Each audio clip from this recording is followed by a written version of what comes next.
अलबेले किस्सों की दास्तां के सिलसिले शुरू हुए, बनके कहानियां कहानियां।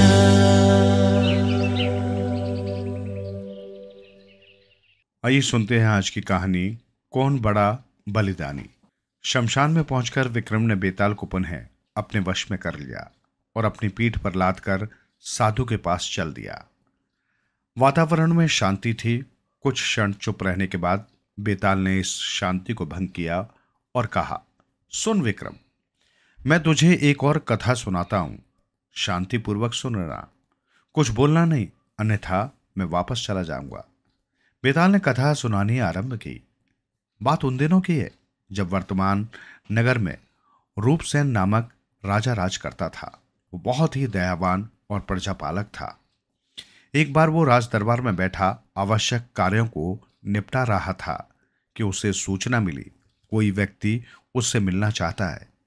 चूंकि जनता से मिलने का समय पूरा हो चुका था, इसलिए पहले तो रूपसेन ने मना करवा दिया, किंतु जब मिलने वाला न माना और आज ही मिलने का हठ करने लगा तो राजा ने उसे दरबार में बुलवा लिया।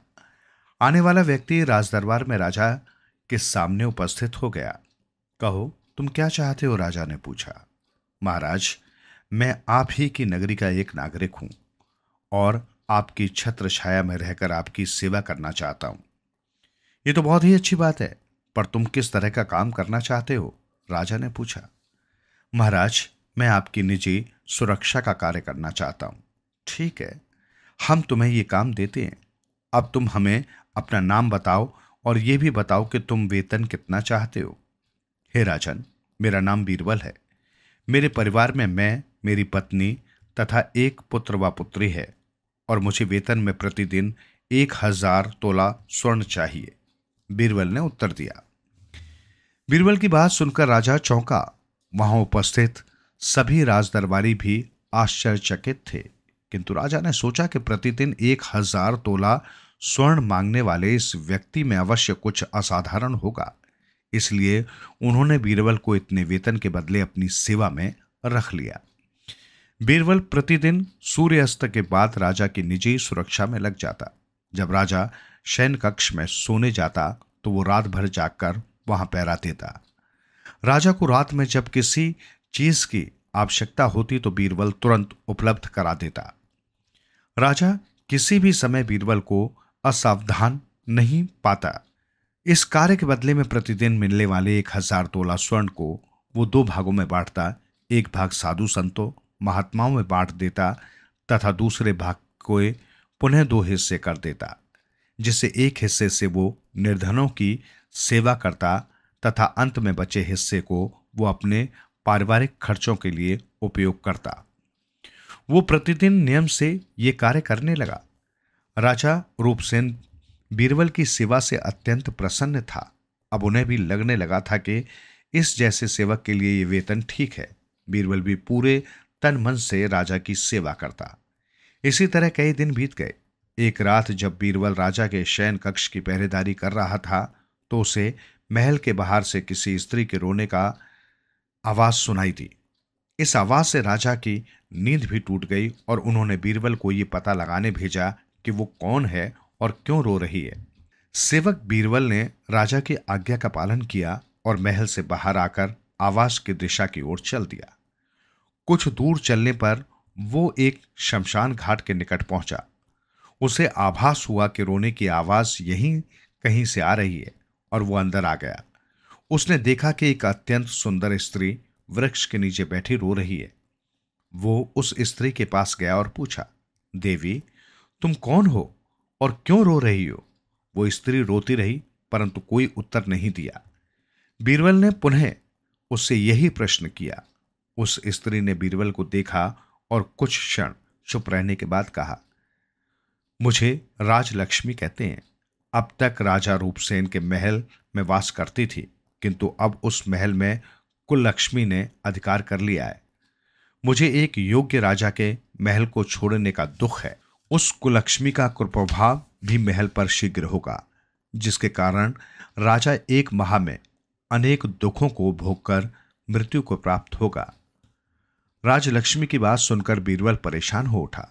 उधर राजा रूपसेन भी इस आवाज के प्रति अपनी जिज्ञासा के कारण बीरबल के पीछे पीछे शमशान घाट तक पहुंच गया था और उसने सब बातें सुन ली थी।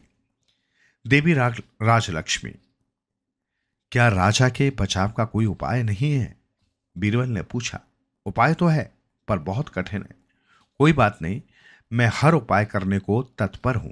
तो सुनो, मैं जानती हूं कि तुम राजा के निजी सेवक हो और तुम ही राजा की जान बचा सकते हो।